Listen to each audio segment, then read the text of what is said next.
आज हम पढ़ेंगे अध्याय 1 जीव जगत में विविधता।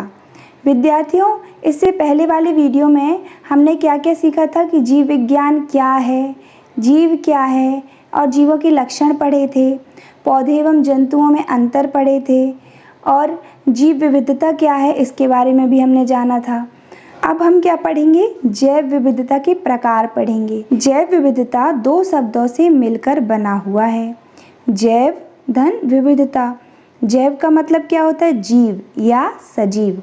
विविधता का मतलब क्या होता है? विभिन्नता। अर्थात प्रकृति में पाए जाने वाले विभिन्न प्रकार के जीवों को जैव विविधता कहते हैं। या एक और परिभाषा पढ़ सकते हैं हम, जैव विविधता का अर्थ है जैव विभिन्नता, अर्थात किसी विशेष क्षेत्र में विभिन्न प्रकार के जीवों, वनस्पतियों जैसे जानवर, पक्षी, जलीय जीव, छोटे बड़े पेड़ पौधे एवं छोटे छोटे कीड़ों आदि की उपस्थिति को जैव विविधता कहते हैं। पृथ्वी जैव विविधता का भंडार है। पृथ्वी में हम देखते हैं अनेक प्रकार के जीवधारी रहते हैं ना, जलीय जीव अलग रहते हैं और जंगल में अलग प्रकार के जीव जानवर रहते हैं, है ना। अलग अलग जगह में अलग अलग प्रकार के जीव पाए जाते हैं, अलग अलग पेड़ पौधे पाए जाते हैं, छोटे बड़े कीड़े पाए जाते हैं, है ना। तो पृथ्वी क्या है? जैव विविधता का भंडार है, मतलब यहाँ पर विभिन्न विभिन्न प्रकार के जीव पाए जाते हैं। अब हम जैव विविधता के प्रकार पढ़ेंगे। तो पहला प्रकार क्या है? आनुवांशिकीय जैव विविधता। ठीक है, इस विविधता में जीन स्तर पर जीवों की भिन्नता का अध्ययन किया जाता है। इस विविधता में क्या होता है? जीन के स्तर पर जीवों की विभिन्नता का अध्ययन किया जाता है। तो जीन तो आप समझते होंगे, जीन क्या है? तो जीन जो है, जीन प्रत्येक जीवों का शरीर क्या होता है? कोशिका से बना होता है ना। तो कोशिका के अंदर क्या क्या पाए जाते हैं? बहुत सारे कोशिकांग पाए जाते हैं। उसमें क्या पाया जाता है? केंद्रक। केंद्रक के अंदर क्या होता है? डीएनए पाया जाता है ना। डीएनए में जीन उपस्थित होते हैं। डीएनए के जो छोटे छोटे खंड में क्या पाए जाते हैं? जीन पाए जाते हैं। और ये जीन क्या करते हैं? लक्षणों का क्या करते हैं? ट्रांसफ़र करते हैं, है ना। इन्हीं के कारण जो होता है जीवों में लक्षणों का निर्धारण होता है, गुणों का निर्धारण होता है। किसके कारण? जीन के कारण। तो आनुवांशिक जैव विविधता में क्या होता है? इस विविधता में जीन स्तर पर जीवों की विभिन्नता का अध्ययन किया जाता है। यहाँ पर एक चीज़ और याद रखेंगे कि मनुष्य में जो डीएनए पाया जाता है वह कितने मीटर का होता है? 2.2 मीटर का डीएनए पाया जाता है ना। अब इसके उदाहरण देख लेते हैं। कौन कौन से उदाहरण हैं? आम, कुत्ता, गेहूँ, चावल आदि में भिन्नता। आम भी हम देखते हैं तो कई प्रकार के आम होते हैं, और ये जो आप फोटो देख रहे हैं इनमें देखिए कई प्रकार के आम आपको दिखाई दे रहे हैं। इसी प्रकार कुत्ते की भी क्या होती हैं? कई प्रकार की जातियां पाई जाती हैं। क्यों? क्योंकि हैं तो सब कुत्ते, लेकिन क्या होते हैं? जीन में भिन्नता पाई जाती है ना। इसलिए इनमें भी कई प्रकार की जातियां पाई जाती हैं। ऐसे ही गेहूँ, भारत में गेहूँ की लगभग 1000 प्रजातियां पाई जाती हैं। इसी प्रकार चावल भी आप देखिए कि ये सब सारे चावल ही हैं, लेकिन कैसे दिख रहे हैं? अलग अलग दिख रहे हैं ना। तो क्यों अलग दिख रहे हैं? जीन की भिन्नता के कारण। इसलिए आनुवांशिक जैव विविधता में क्या होगा? इस भिन्नता में जीन स्तर पर जीवों की भिन्नता का अध्ययन किया जाता है ना। वह कहलाती है आनुवांशिक जैव विविधता कहलाती है। अब आगे हम देखते हैं दूसरा क्या है? जातीय जैव विविधता। किसी विशेष स्थान पर पाई जाने वाली विभिन्न जातियों का अध्ययन जातीय जैव विविधता कहलाती है। मतलब इसमें जातीय जैव विविधता में क्या होता है? कोई स्थान लिया जाता है ना। मान लिए कि रायपुर में कितने प्रकार के जानवर पाए जाते हैं, है ना। तो उसमें क्या हुआ? हमने एक स्थान लिया ना, एक स्थान विशेष लिया, क्या? रायपुर में कितने प्रकार के जानवर पाए जाते हैं, है ना। तो हमने क्या लिया? कोई एक विशेष स्थान लिया। उदाहरण देख लो इसका। किसी खेत में पाई जाने वाली तितलियों और टिड्डों की जाति। मतलब किसी खेत विशेष में हम देख रहे हैं कि किसी खेत में तितलियों की कितनी जाति हैं, टिड्डे की कितनी जाति हैं, है ना। इससे क्या होता है, जातीय जैव विविधता का ये उदाहरण है। मतलब किसी विशेष स्थान पर पाई जाने वाली विभिन्न जातियों का अध्ययन क्या होता है, जातीय जैव विविधता कहलाती है। अब तीसरा क्या है, पारिस्थितिकी जैव विविधता। पारिस्थितिकी जैव विविधता में क्या होगा, पारिस्थितिकी वहाँ की जो परिस्थितिकी होगी उसके अनुसार जीवों का अध्ययन किया जाएगा। इसमें क्या होता है, इसमें पृथ्वी पर विभिन्न भौगोलिक स्थान जैसे पहाड़, मैदान, रेगिस्तान, टुंड्रा, टुंड्रा क्या कहलाता है, बर्फीले क्षेत्र टुंड्रा कहलाते हैं ना, आदि में पाए जाने वाले विशेष जीवों का अध्ययन किया जाता है ना। किसमें, जैव पारिस्थितिकी जैव विविधता में क्या होता है, किसी भौगोलिक स्तर पर जो स्थान रहते हैं उन स्थानों में जीवों का अध्ययन, है ना। जैसे कि टुंड्रा में यानी बर्फीले क्षेत्र में कौन रहता है, पांडा, है ना। रेगिस्तान में ऊंट, सांप आदि, ये क्या है, किसी विशेष भौगोलिक क्षेत्र है ना। इसमें पाए जाने वाले जीवों का अध्ययन क्या कहलाएगा, पारिस्थितिकी जैव विविधता कहलाता है। अब दूसरा प्रश्न क्या है, वर्गीकी या टैक्सोनॉमी क्या है। तो वर्गीकी या टैक्सोनॉमी क्या है, विज्ञान की वह शाखा जिसमें जीवों की पहचान, नामकरण व वर्गीकरण का वर्णन किया जाता है, वर्गीकी कहलाती है। हम वर्गीकी में क्या करते हैं, किसी जीव की पहचान करते हैं, उसका वर्गीकरण करते हैं, फिर उसको क्या करते हैं, नामकरण करते हैं उसका। तो किसी जीव की हम पहचान किसके आधार पर करेंगे, तुलना करके। यानी कोई मान लिए एक चिड़िया ले लिए, चिड़िया में उसकी दो आँखें हैं, है ना, कान, तो क्या करेंगे, वो हम ये डिसाइड कर लेंगे कि क्या है, वो पौधा तो हो नहीं सकता, तो क्या होगा, जीव होगा। तो हमने क्या कर ली, पहचान कर ली कि ये जीव है या पौधा है। अब क्या करेंगे, पहचान करने के बाद उसका क्या करेंगे, वर्गीकरण करेंगे कि इसका संघ क्या होगा, इसका वर्ग क्या होगा, गण, कुल, इसका वंश क्या होगा, इसकी जाति क्या होगी, है ना। इसके आधार पर हम क्या कर देंगे, नामकरण कर देंगे। नामकरण किसके आधार पर होता है, जीव के वंश और जाति के आधार पर नामकरण कर दिया जाता है। जैसे मनुष्य का नाम क्या है, होमो सेपियंस, होमो क्या हुआ, उसका वंश, और जाति क्या हो गई, सेपियंस, है ना। ये क्या हुई, इसको हम क्या कहेंगे, वर्गीकी कहेंगे। यानी किसी जीव की पहचान करना, उसका वर्गीकरण करना, उसका नामकरण करना क्या कहलाता है, टैक्सोनॉमी कहलाता है ना। अब हम देख लेते हैं वर्गीकरण विज्ञान। विज्ञान की वह शाखा जिसमें जीवों की तुलना, विकासात्मक व जातिवृत्तीय वर्गीकरण अध्ययन किया जाता है, वर्गीकरण विज्ञान कहलाती है। मतलब किसी जीव की विकासात्मक तुलना की जाती है ना, तुलना करके उसका विकासात्मक अध्ययन किया जाता है, वह कौन सा विज्ञान कहलाता है, वर्गीकरण विज्ञान कहलाता है। अब हम देख लेते हैं वर्गीकी संवर्ग। वर्गीकी संवर्ग पढ़ने से पहले आप ये जान लें कि टैक्सॉन क्या होते हैं, टैक्सा क्या होते हैं, है ना। तो टैक्सॉन या टैक्सा क्या कहलाते हैं, वर्गक। इसको टैक्सॉन या टैक्सा को क्या कहेंगे, वर्गक कहेंगे, है ना हिंदी में। जीवों का वह समूह जो किसी वर्गीकी संवर्ग के संपूर्ण लक्षणों को प्रकट करता है, टैक्सॉन या टैक्सा कहलाता है। वर्गीकी संवर्ग के संपूर्ण लक्षणों को क्या करता है, प्रकट करता है, टैक्सा या टैक्सॉन कहलाता है। वर्गीकी संवर्ग के लक्षण क्या होंगे, जगत, संघ, वर्ग, गण, कुल, वंश, जाति, इसको क्या करे, प्रकट करे। ये सब मतलब वर्गीकी के पद को क्या करे, वो प्रकट करे, क्या कहलाता है, टैक्सा या टैक्सॉन कहलाता है। उदाहरण के लिए हमने एक वर्ग ले लिया मैमेलिया। मैमेलिया में किसे रखा जाएगा, जो दूध पिलाते हैं, अपनी संतति को क्या करते हैं, दूध पिलाते हैं। जैसे मनुष्य, गाय, कुत्ता, है ना, इनमें क्या होगा, लक्षण में समानता होती है ना। मनुष्य भी क्या करते हैं, इनमें इनके त्वचा में क्या पाए जाते हैं, रोम पाए जाते हैं। गाय की स्किन में भी रोम पाए जाते हैं ना, बाल पाए जाते हैं। कुत्ते में भी बाल पाए जाते हैं। और क्या होता है, ये अपने सबसे मेन लक्षण क्या है, इनमें मेमोरी ग्लैंड पाई जाती है, अर्थात ये क्या करते हैं, अपनी संतान को दूध पान कराते हैं, है ना।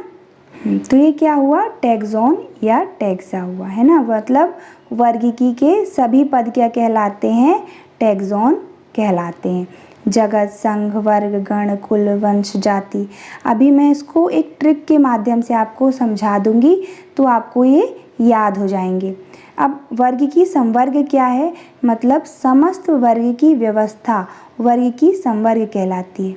मतलब वर्गीकी की जितनी भी व्यवस्था होती है वह क्या कहलाती है, वर्गीकी संवर्ग कहलाती है।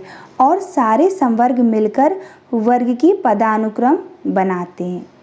अब आप ये जो जगत, संघ, वर्ग, गण, कुल, वंश, जाति, इसमें हम क्या हो जाते, कंफ्यूज हो जाते हैं कि पहले जगत आएगा, संघ आएगा कि गण आएगा, मतलब हम आगे पीछे कर देते हैं।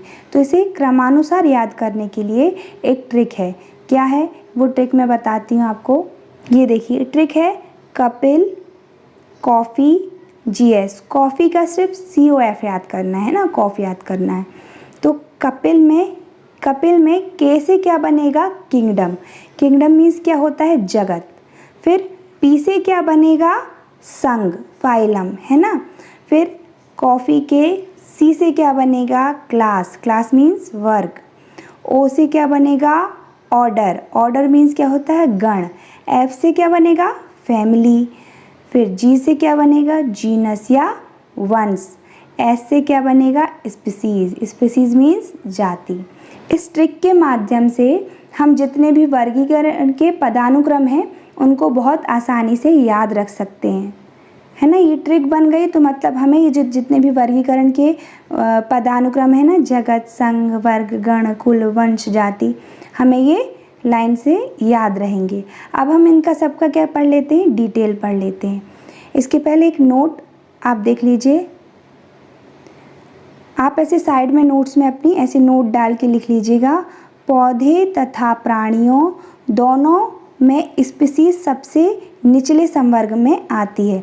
स्पीसीज मीन्स जाति। अब एक दूसरा नोट डाल के लिख लीजिए कि वर्ग की पदानुक्रम की सबसे बड़ी इकाई जगत है तथा सबसे छोटी इकाई जाति है।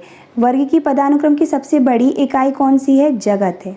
और सबसे छोटी इकाई क्या होती है, जाति। ये ऑब्जेक्टिव में अक्सर करके पूछ लिया जाता है, इसलिए इसे याद रख लेना। वैसे तो मैंने आपको ट्रिक बता दी है, तो ट्रिक से तो आपको क्रमानुसार याद हो ही गया होगा, है ना। तो वर्ग की पदानुक्रम की सबसे बड़ी इकाई कौन सी है, जगत। और सबसे छोटी कौन सी है, जाति। अब हम सबको पढ़ लेते हैं। तो शुरुआत किससे करेंगे, जाति से। जाति मीन्स स्पीसीज। तो पहला है स्पीसीज। यह वर्गीकरण की सबसे छोटी इकाई है। जीवों का ऐसा समूह जिसमें मौलिक समानताएं पाई जाती हैं उसे जाति कहते हैं। ऐसा समूह जीवों का जिसमें क्या होंगी, मौलिक समानताएं पाई जाएंगी, वो क्या कहलाएगा, जाति, है ना। अब एक बुलेट पॉइंट है, एक जाति के जीव परस्पर प्रजनन करते हैं। मतलब एक ही जाति के जीवों में परस्पर प्रजनन होता है ना। अलग अलग जाति के जीवों में प्रजनन नहीं हो सकता। उदाहरण के लिए लेंगे मैगीफेरा इंडिका यानी आम, सोलेनम ट्यूबरोसम आलू तथा पैंथेरा लियो यानी शेर। इनमें क्या होता है, इनमें क्या है, इंडिका, मैगीफेरा इंडिका में ये क्या हुई, इसकी आम की जाति, है ना। और सोलेनम ट्यूबरोसम क्या हुआ, ये। और लियो क्या हुई इनकी, शेर में। पैंथेरा में क्या हुआ, लियो इसकी जाति हुई, है ना। आम में इंडिका, आलू में क्या हुआ, ट्यूबरोसम, और शेर में क्या हुआ, लियो, क्या हुई है, इनकी जाति हुई, है ना। अब है दूसरा वंश। वंश मीन्स जीनस। समान लक्षण वाली जातियां एक वंश अर्थात जीनस में रखी जाती हैं। मतलब ऐसी जाति है जो समान लक्षण प्रकट करती हैं, उन्हें किस में रखते हैं, एक ही वंश में रखते हैं। उदाहरण के लिए आलू, बैंगन, टमाटर अलग अलग जातियां हैं, लेकिन सभी को किस में रखा है, एक ही वंश में। कौन से वंश में, सोलेनम में रखा गया है। इसी प्रकार पैंथेरा वंश के अंतर्गत शेर, बाघ, चीता को रखा गया है। कौन से वंश के अंतर्गत, पैंथेरा वंश के अंतर्गत। कौन से जीवों को रखा गया है, शेर को, बाघ को, चीता को। ये सब क्या है, इनके वैज्ञानिक नाम भी दिए हैं। अब आगे देख लेते हैं। अब तीसरा है कुल या फैमिली। समान गुणों वाले वंशों को एक कुल या एक फैमिली में रखा गया है। मतलब समान गुण, मतलब ऐसे जीव जिनके गुण क्या हो, समान हो, उनके वंशों को क्या एक ही कुल में रखा गया है। उदाहरण के लिए पौधों के 3 विभिन्न वंश सोलेनम, पिटूनिया व धतूरा को सोलेनेसी कुल में रखा गया है। इसी प्रकार जंतुओं के वंश पैंथेरा में शेर, बाघ, चीता तथा फेलिस में बिल्ली को फेलिडी कुल में रखा गया है। अब है चौथा गण मीन्स ऑर्डर। आपस में कुछ समानताएं रखने वाले विभिन्न कुलों के सदस्यों को एक गण या ऑर्डर में रखा जाता है। मतलब ऐसे कुल के जीव जो आपस में समानता प्रदर्शित करते हैं उन्हें कहाँ रखा गया है, एक ही गण में रखा गया है। उदाहरण के लिए फेलिडी व कैनिडी कुलों को कार्निवोरा गण में रखा गया है। 5वां है वर्ग या क्लास। कुछ समान गुणों वाले गणों को एक वर्ग क्लास में रखा जाता है। उदाहरण प्राइमेट गण में कौन आते हैं, बंदर, गोरिल्ला, मनुष्य। और कार्निवोरा गण में कौन कौन आते हैं, शेर, बाघ, चीता, कुत्ता, बिल्ली। इन सबको कौन से उसमें रखा गया है, वर्ग में, मैमेलिया वर्ग में रखा गया है। मैमेलिया वर्ग में क्यों रखा गया है, क्योंकि इनमें दुग्ध ग्रंथियां पाई जाती हैं। ये अपनी संतान को क्या करते हैं, दुग्धपान कराते हैं, इसलिए इन्हें किस में रखा गया है, मैमेलिया वर्ग में रखा गया है। 6वां है संघ या फाइलम। समान गुणों वाले वर्गों को एक संघ में रखा जाता है। उदाहरण मत्स्य यानी मछली, उभयचर यानी जो जल थल दोनों में रहते हैं, जैसे मेंढक, सरीसृप, पक्षी तथा स्तनधारी वर्ग के जंतुओं को संघ कार्डेटा में रखा गया है। इन सभी जंतु को कौन से संघ में रखा गया है, कार्डेटा में, है ना। इन जंतुओं में पृष्ठरज्जुक यानी नोटोकार्ड या पृष्ठीय खोखला तंत्रिका तंत्र पाया जाता है ना। ये सब जंतुओं में क्या होता है, तंत्रिका तंत्र पाया जाता है। कुछ में ये जो नोटोकार्ड रहता है वो आगे जाके रीढ़ की हड्डी का रूप ले लेता है ना। अब 7वां क्या है, जगत को क्या कहेंगे, किंगडम।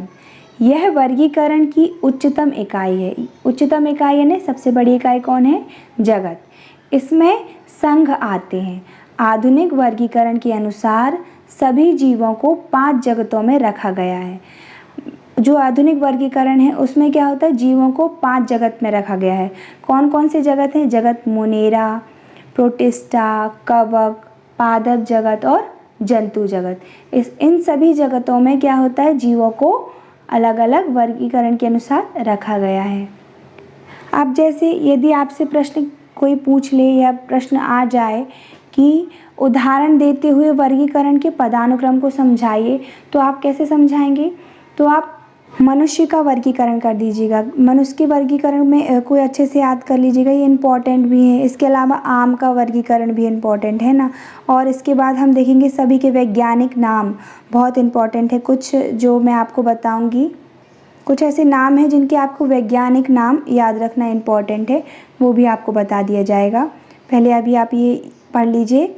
यदि आपको प्रश्न पूछ लिया जाए कि उदाहरण देते हुए वर्गीकरण के पदानुक्रम को समझाइए, ये प्रश्न आप नोट भी कर सकते हैं।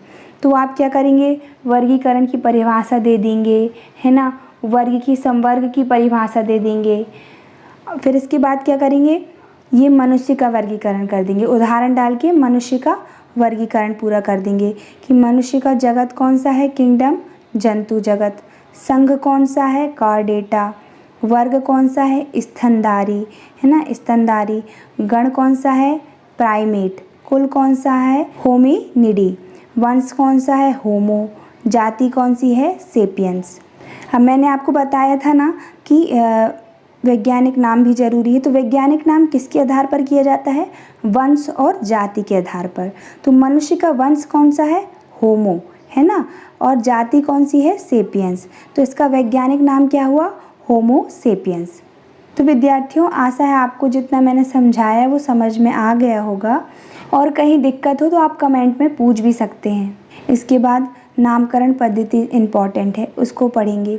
जो नामकरण वाला जो टॉपिक है वो आपको अगले वीडियो में बता दूंगी, है ना। तो विद्यार्थियों, आपको वीडियो पसंद आया है तो वीडियो को लाइक करें, हमारे चैनल को सब्सक्राइब करें और अपने दोस्तों तक वीडियो को शेयर अवश्य करें।